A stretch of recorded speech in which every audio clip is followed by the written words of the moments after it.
Ladies and gentlemen, welcome back to another talking art video. This week I will be attempting to draw Super Vegito from the Dragon Ball Z Dokkan Battle game. It's the transforming Vegito, so yeah, we'll give that a go.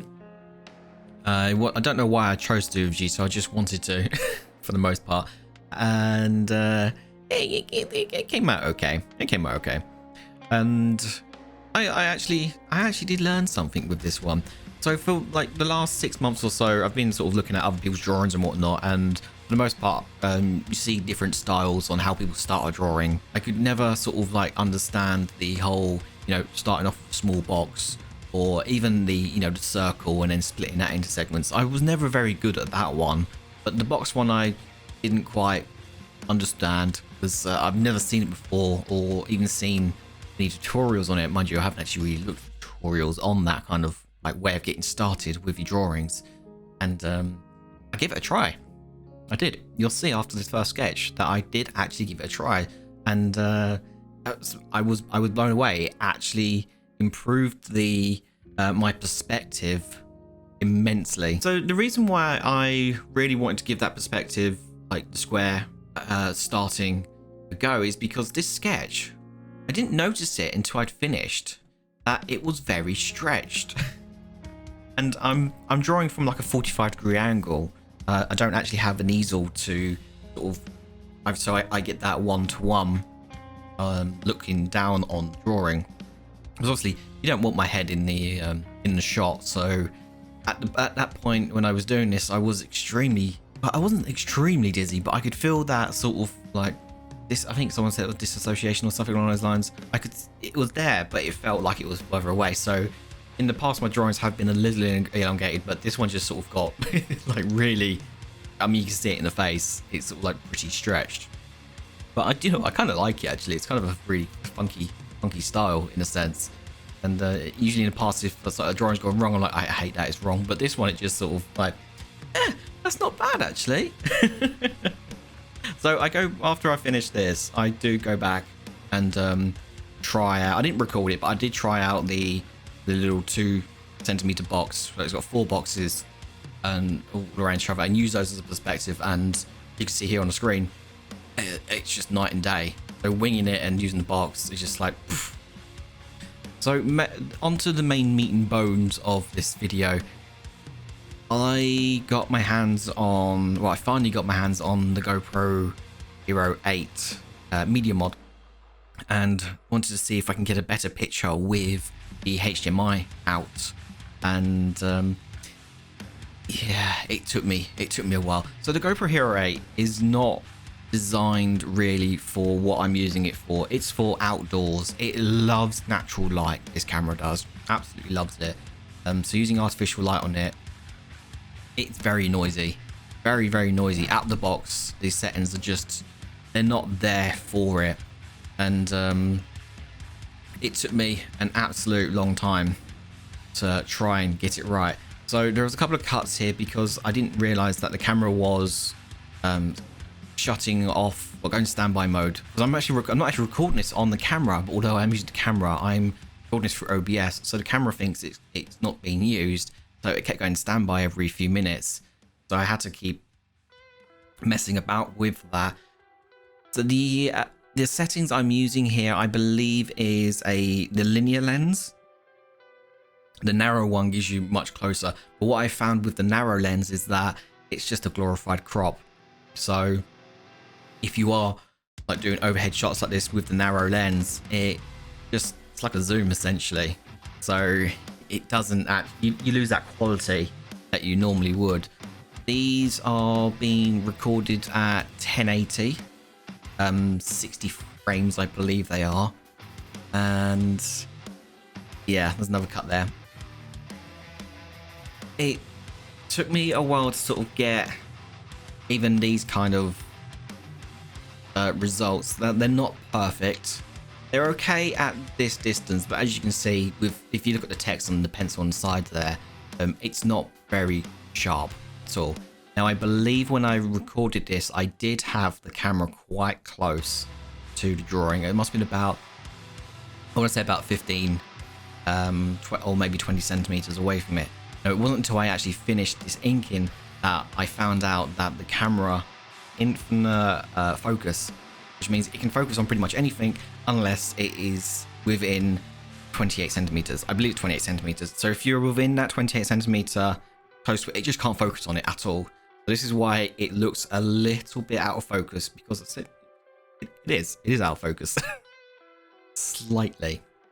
So I do go back and try and fiddle about with it. So here's the here's me controlling the camera with my phone and messing about with the different lenses and the zoom, seeing if there is a difference between using the zoom and the narrow lens.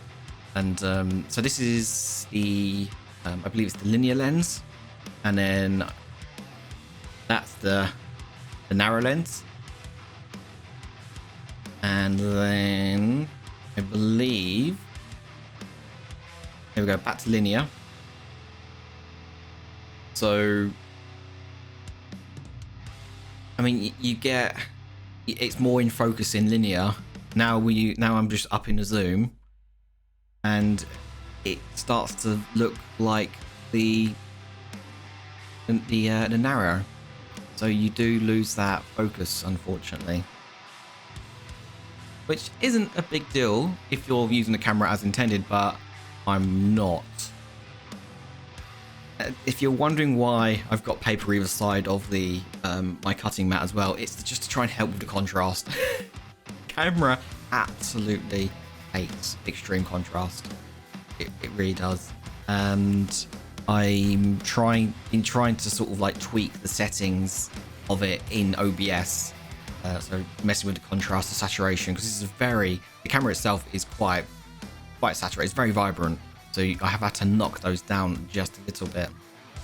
So here's some examples of an older drawing with me testing out with the GoPro, seeing how far I can go. This is before I did all my research with the zoom and whatnot. Now these are recorded at 1440, but at 1080.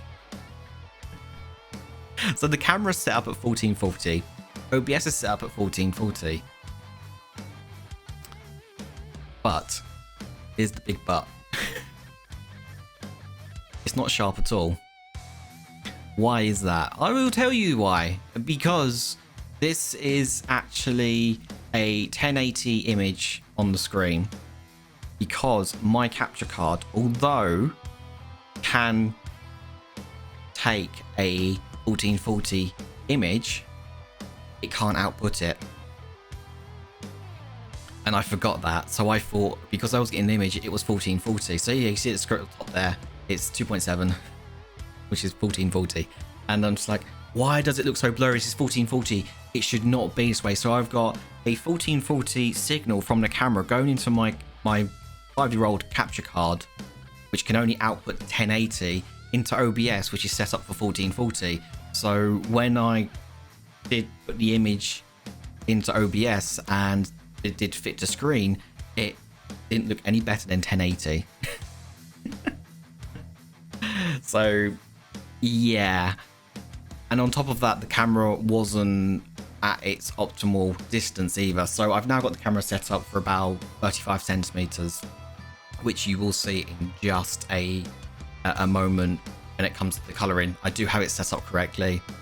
And actually, that tell a lie, I didn't actually use it for the coloring. I went back and used my phone. So actually, this image here is, I believe, just over 30 centimeters, and it is probably the cleanest I've got it. Again, here is my phone, so it's like a massive difference between my phone and the GoPro. Now, I've never noticed this actually. Looking at this now, there's actually quite a bit of noise on my phone for whatever reason. I don't know why. It's quite a little bit of a noisy image. I never noticed that before. Oh, I'll tell you why it's noisy. Because I've got my phone higher up. So again, I'm dealing with that contrast of my black mouse mat and the white paper. And yeah, it doesn't like it. It really doesn't. I need to sort of try and come up with another way to improve on the image quality. If anyone uses a GoPro to record their drawings via top-down, and you can get a nice clean signal. I've tried USB-C and I've tried the HDMI medium mod, and yeah, I'm not entirely. I mean, I've seen people use these and get absolutely clean images. So I think it's probably one of two. Well, it's probably one of many things, to be honest. My settings on the GoPro is wrong. My capture card is only 1080. So you know, I can only capture 1080. So I got it because I wanted to get those really nice close images, and without it getting too distorted. But yeah, unfortunately, I forgot my capture card was only 1080. Or it could be my OBS settings. And this is one of the problems when it comes to recording anything, is that it can take a while to pinpoint what's causing what. And in the past, I've primarily just used my phone, and you know, if the image didn't look right, chances are it was my phone, you know. But now using a GoPro, I've got GoPro's own settings that I need to get right, and then on top of that, OBS's as well, because also you can tweak the settings in that too, and then maybe messing things up in post. So yeah, if you use a GoPro and you know how to get a really good image at 1080, because I can't go higher than 1080 because the capture card is limiting me. But if you know how to get a really nice clean image with the GoPro Hero 8 with the media mod using artificial light, please let me know, because I'd love to. I would love to be able to use my GoPro to the fullest. I mean, it works fine as a webcam. I've managed to nail that because that's at a distance. I'm at a distance, but because I've got the camera pointed at my desk and my desk is quite dark, you know, you are starting to introduce problems with it. Whereas when the camera's on me, when I'm live streaming, it's fine because I've got a white background behind me, and I'm far away from the camera, so there's no issues there. But when it comes to close-ups, the camera does suffer, unfortunately. How to get the best result out of the GoPro? Please let me know. I would love to know. I've not been able to find many people that use the GoPro like I am.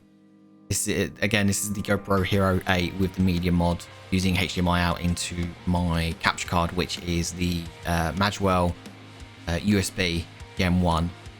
So it is getting on a bit, and some might say, you know, you should get a newer capture card that can support the higher resolutions, but I would rather not spend any more money, because, you know, you just spent money on this GoPro and then the media mod thinking like, hey, that'll do, that's fine, not realizing that there's a lot more to getting it to look as it is. I mean, I fully understand there are limitations to the GoPro because it is designed as an action camera, not a static camera.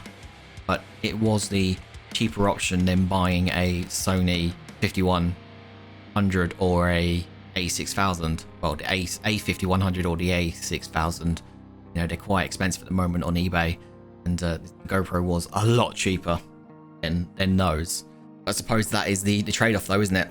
But that's enough rabbiting on about that. Like I say, if you guys got any tips or tricks on getting really good, decent image quality from the GoPro Hero 8, please let me know. It's just a close-up on my phone. See, my phone does a much better job. But then again, phones are, you know, they're designed to do this kind of stuff. So this is Vegito, Super Vegito, Super Attack from Dokkan Battle. I'm happy with it. I like it. I'm very happy with this, to be fair. My only gripe with it is that my blues are off on the top. They are quite off. They're off quite a bit. But, you know, other than that, I'm very happy how it turned out. Let me know what you think. If you made it to the end, thank you so much. Really do appreciate it. Leave your comments in the bottom if you've got any. You know, if you got tips with the GoPro, please let me know. I would really love to get as much out of the GoPro as I can to its full potential. So thank you guys for watching. Really do appreciate it. And yeah, I'll see you next time. Hopefully with better GoPro footage.